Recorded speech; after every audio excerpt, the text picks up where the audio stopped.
राजस्थान में बारिश कहर बनकर बरस रही है। राज्य के 1 दर्जन से ज्यादा जिलों में हालात बाढ़ जैसे हो गए हैं। कहीं सड़कों पर सैलाब बह रहा है तो कहीं पर नदियां ओवरफ्लो होकर कहर बरपा रही हैं। बाढ़ से घिरी बस्तियां व्यवस्थाओं को मुंह चढ़ा रही हैं और परेशान लोग खुद को सुरक्षित करने की मशक्कत कर रहे हैं।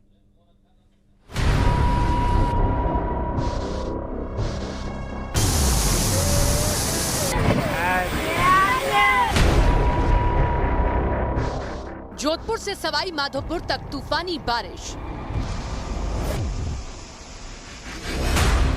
अजमेर से लेकर माउंट आबू तक पानी ही पानी। मूसलाधार बारिश से नदियां और झीलें ओवरफ्लो। राजस्थान में शहर शहर सड़कों पर सैलाब। राजस्थान में हो रही मानसून की बारिश अब मुसीबत बनती जा रही है। जोधपुर में हालात इस कदर बदतर हो रहे हैं कि लोगों को सड़कों पर चलने के लिए भी जान जोखिम में डालनी पड़ रही है। वहां से सामने आई इस तस्वीर को देखिए, कैसे एक मोटरसाइकिल सवार सड़क पर बह रहे सैलाब में इस कदर फंस गया कि उसे तेज बहाव में फंसी अपनी मोटरसाइकिल को बचाने के लिए जूझना पड़ा है। लेकिन जब उसकी जान पर बन आई तो उसने मोटरसाइकिल को छोड़ दिया और उसकी आंखों के सामने उसकी बाइक बह गई। ये जो पानी है ये कॉलोनियों में जा रहा है और इसके आना सागर के बैक साइड में जिस तरफ ये पानी का फ्लो है उधर की कॉलोनियों में तकरीबन 4 से 5 फीट तक पानी है और नीचे की मंजिलें इस वक्त पानी में डूबी हुई है। और जब तक ये पानी का फ्लो रहेगा तब तक मुश्किल रहेगी इस इन कॉलोनियों के अंदर लोगों के सामने। और अब अजमेर के अंदर लोग दुआ कर रहे हैं कि इंद्रदेव अब मेहरबानी कम करे और ये बारिश है वो ये सिलसिला रुकना चाहिए, वापस बारिश नहीं हो। अगर फिर तेज बारिश होती है दूसरी तो अंदाज़ा लगाइए कि अजमेर के सामने मुश्किलें बढ़ने वाली है। जोधपुर में पिछले कई दिनों से लगातार बारिश हो रही है और अब इसका असर शहर में दिखने लगा है। भारी बारिश की वजह से शहर में सैलाब उमड़ पड़ा और उसकी वजह से लोगों को जहां तहां परेशान होना पड़ा। कहीं बाइक बह गई तो कहीं कार फंस गई और लोगों को गाड़ियों में धक्का लगाते हुए देखा गया। लेकिन जोधपुर के लोगों की परेशानी सिर्फ यही नहीं खत्म हुई, भारी बारिश का पानी लोगों के घरों तक घुस गया है और पूरी कॉलोनी किसी टापू की तरह नजर आने लगी है। बारा में भी जमकर बारिश हो रही है जिसका असर वहां बहने वाली पार्वती नदी में भी दिख रहा है। उफान पर आई पार्वती नदी ने विकराल रूप दिखाया। तेज बहाव में फंसे ट्रैक्टर ट्रॉली को बाहर निकालने की कोशिश नाकाम साबित हुई क्योंकि बहाव इतना तेज था कि वो अपने साथ 2 ट्रैक्टरों को बहा ले गया। सवाई माधोपुर में तो भारी बारिश की वजह से हालात और भी मुश्किल भरे दिखने लगे। नदी इस कदर उफान पर आ गई कि उसने पुलिया को ही अपनी आगोश में ले लिया और नदी का सैलाब पुलिया के ऊपर से बह रहा है। बहाव इतना तेज है कि उस पुलिया को पार करना मतलब जान जोखिम में डालना है और इसी वजह से 1 दर्जन से ज्यादा गाँव का संपर्क मुख्यालय से टूट गया। राजस्थान के अजमेर में हालात और भी बदतर है। वहाँ मूसलाधार बारिश ने ऐसा कहर बरपाया है कि हर तरफ पानी ही पानी नजर आ रहा है। अजमेर में क्या बाजार क्या कॉलोनी सब कुछ पानी में डूबता नजर आया। सड़कों पर भी पानी का कब्जा है और हर कोई हलकान है। घरों में भी नदियों के बाढ़ का पानी घुसने लगा है जिसके बाद प्रशासन ने रेस्क्यू ऑपरेशन शुरू कर दिया है। लोगों को घरों से निकालकर सुरक्षित जगहों पर भेजा जा रहा है। अजमेर में पानी के सैलाब ने लोगों की मुश्किलें बढ़ा दी है। शहर की कई कॉलोनियां घरों में पानी भरने की वजह से खाली करानी पड़ी और नाका मदार का या आम का तालाब का इलाका और आप देखिए कि किस तरीके से घर पानी में डूबे हैं। अब कि अब इसके अंदर यहाँ पर 2 से 3 फीट कहीं 4 फीट तक पानी है। अब थोड़ा सा पानी नीचे उतरा, इसके बावजूद भी पानी काफ़ी ज़्यादा है।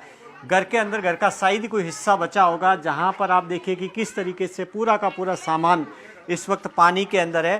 पूरा घर इस वक्त पानी में नजर आ रहा है। दौसा में भी लगातार हो रही बारिश से हालात कमतर नहीं है। वहाँ भी जगह जगह पानी भरा है जिसका असर लोगों की जिंदगी पर पड़ रहा है। सामने आई एक तस्वीर में स्कूल के सामने की सड़क इस कदर जलमग्न दिखाई दी कि उसे पार करने के लिए स्कूल के बच्चे जद्दोजहद करते दिखे। छात्रों को मुश्किल में देख गाँव के एक शख्स ने मदद की और किसी तरह बच्चे स्कूल तक पहुँच पाए।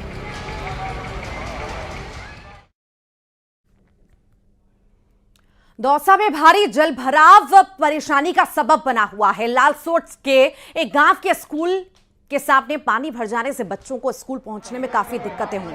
जब बच्चे स्कूल जाने निकले तो 100 मीटर की दूरी तक तो पहुंच गए, लेकिन आगे जल भराव के कारण रुक गए। तभी एक जुगाड़ वाहन आया जिसकी मदद से बच्चों को स्कूल के गेट तक पहुंचाया गया।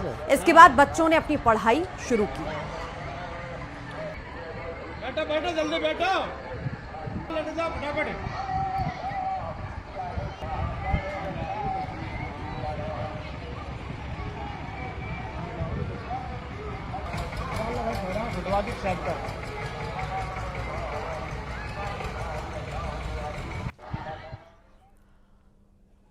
और उत्तर प्रदेश में भी मानसून जमकर बरस रहा है, जिसका असर कई नदियों पर दिखने लगा है। प्रयागराज में गंगा यमुना का जलस्तर तेजी से बढ़ रहा है और आसपास के इलाकों तक बाढ़ का पानी पहुंचने लगा है। घाटों पर बने मंदिर भी बाढ़ के पानी में पूरी तरह से डूब चुके हैं।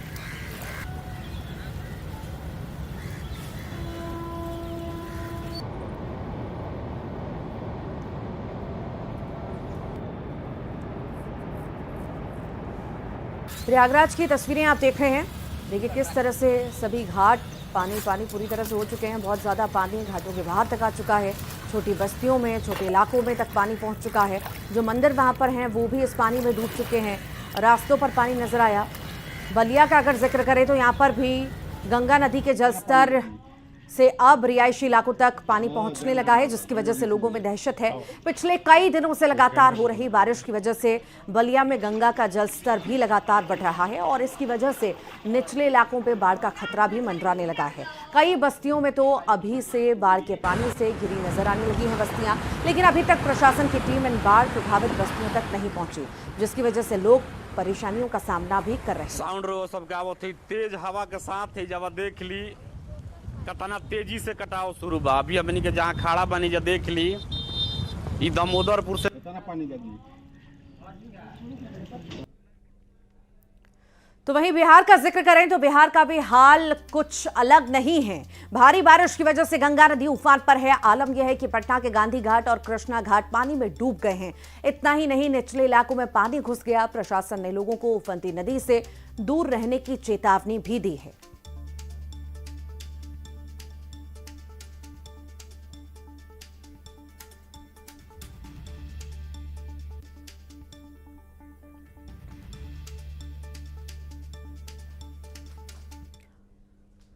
पहाड़ों पर बारिश के बाद पानी मैदानों की तरफ आ रहा है, तो वहीं मैदानों में भी बादल जमकर बरस रहे हैं। यूपी के अलग अलग जिलों में भारी बारिश से बाढ़ जैसे हालात बन गए हैं। चित्रकूट, झांसी, दूसरी जगहों पर बारिश से मुश्किलें बढ़ चुकी हैं।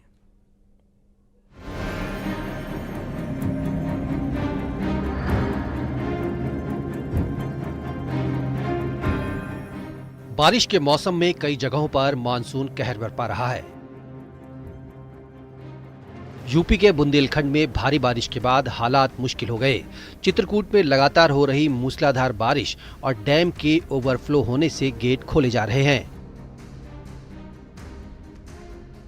फाटक खोले जाने से यमुना नदी का जलस्तर बढ़ गया है, जिसकी वजह से वो खतरे के निशान के पास पहुंच गई। ऐसे में राजापुर तहसील के दर्जनों गांव में बाढ़ का खतरा है। राजापुर तहसील में बाढ़ का पानी गांवों में घुसने से मुख्यालय से संपर्क टूट गया, जिसकी वजह से लोग जान जोखिम में डालकर बाढ़ के पानी के बीच से निकलने को मजबूर हैं। इस समय हम खड़े हैं राजापुर तहसील के अर्की गांव में, जहां आप मेरे पीछे देख सकते हैं कि किस तरीके से जो यमुना नदी का बाढ़ का पानी है वह छोटे नालों के माध्यम से यह अर्की गांव में पहुंच गया है, जिसकी वजह से जो अर्की गांव से अन्य गांवों को जाने वाला जो संपर्क मार्ग है, चाहे वह चांदी हो, गुरौला हो और 1 दर्जन से ज्यादा गांव हैं जो अर्की गांव से उनका संपर्क मार्ग टूट गया है। यहाँ पर किस तरीके से जो ग्रामीण है वह बाढ़ के पानी के बीच से यमुना नदी के बाढ़ को पार कर रहे हैं। आप इन तस्वीरों में देख सकते हैं कि किस तरीके से जो ग्रामीण हैं वह बीच बाढ़ के पानी से होकर के यहाँ पे गुजर रहे हैं। जो अपने कपड़े हैं वह उतार कर अपने हाथों पर और सर पर लिए हुए हैं और अपनी जान जोखिम में डालकर यहाँ से निकल रहे हैं। कहाँ से आए हैं आप? चांदी धुमाई से है। कितना बाढ़ का पानी है? पानी कमर नटाई भर है। तो कितना डर लग रहा है आप लोग को? बहुत डर लग रहा है। तो कितना बाढ़ का पानी है, कितना प्रभावित? पानी छाती यहाँ गले तक। तो क्या अंदर गाँव में भी पानी भरा है? हाँ, गांव में तो पानी पहुंची का। बुंदेलखंड के महोबा जिले में पिछले 4 दशकों में ऐसी बारिश देखने को नहीं मिली जो अब मिल रही है, जिसने जनजीवन को पूरी तरह से अस्त व्यस्त करके रख दिया। भारी बारिश से जिले के सभी प्रमुख तालाब ओवरफ्लो हो चुके हैं। वहीं ग्रामीण इलाकों में जल भराव के कारण हालात गंभीर हो चले हैं। बारिश के चलते कुछ मकान भी ढह गए, जिसमें 2 लोगों की मौत हो गई। बारिश से घरों में रखा अनाज बर्बाद हो गया, तो कच्चे मकान तेज हवाओं और पानी के दबाव में धराशायी हो रहे हैं। बेला सागर, बड़ा तालाब, कीरत सागर जैसे प्रमुख जलाशय लबालब हैं, जिनका पानी आबादी वाले इलाकों में दाखिल होने लगा है। मगर बहुत बारिश हो रही है, कुछ नहीं कर पा रहे हैं। जो धंधा पानी कुछ नहीं चल रहा, घर मकान हमारे सब गिर गए हैं, कच्चे थे। क्या करें, परेशान है। क्या बच्चों को खिलाएं, क्या खाएं, कहाँ लेके जाएं, उनको ले लें, घूम रहे सब जगह। गांव में डीपीआरओ के माध्यम से और जो कस्बे हैं वहाँ पर ईओ नगर पालिका के माध्यम से जो है सुविधाएं प्रोवाइड की जा रही हैं और इस पर सतर्क नज़र रखी जा रही है कि जब बारिश समाप्त होती है तो कोई भी बीमारी ना फैले, तो उसके लिए दवाइयों का छिड़काव